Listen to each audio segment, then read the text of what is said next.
Iran shatters the Iron Dome. Is this the beginning of World War III? The night the myth of the Iron Dome was shattered. The night Iran proved it could strike the heart of Tel Aviv. And the world watched in stunned silence.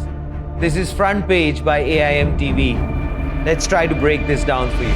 On 13th of June, Israel launched Operation Rising Lion, a direct attack on Iran's nuclear and military infrastructure. Within hours, Iran struck back with over 350 drones and ballistic missiles targeting Tel Aviv, Jerusalem, Haifa, and for the first time in history, breaking through Israel's multi-layered air defense. The so-called impenetrable Iron Dome.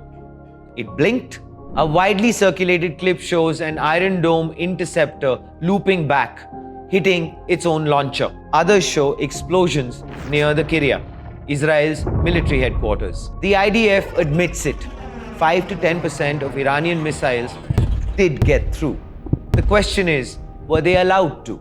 Some military analysts suspect something darker, a strategic leak to justify a disproportionate Israeli counterstrike. Others say Iran simply outplayed the system, using decoys, saturation salvos, and even electronic warfare. Do you remember?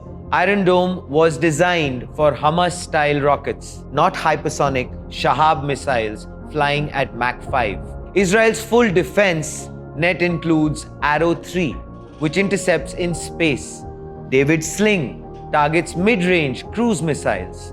The Iron Dome itself for short-range threats, but Iran overwhelmed them all. And while the IDF claims 80 to 90% success, the damage on the ground tells a very different story.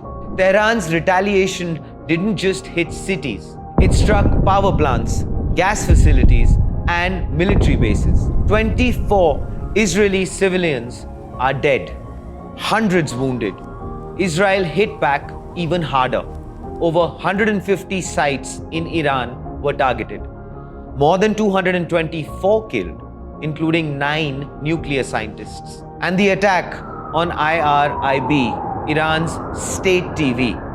The broadcast was live at the time.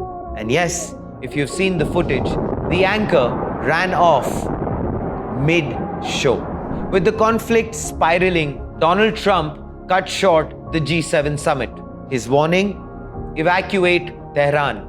Iran cannot have a nuclear weapon. The US may back Israel with bunker-busting bombs, but Trump rejected Netanyahu's request to assassinate Iran's supreme leader.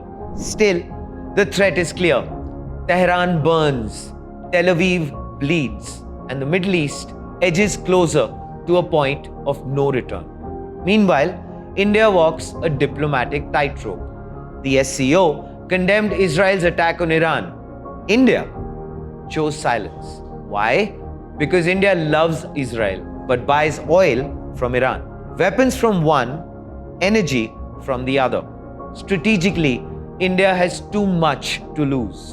The Khabar port, trade access to Central Asia, and ties with the US. It's a very delicate balancing act. And so far, Delhi is dancing it beautifully well. India's priority now: get citizens out of harm's way. Students and workers are being evacuated from Tehran, while New Delhi watches and waits. So is this war about nuclear weapons, territory, retaliation, or is it something more primal? Fear, pride, and survival.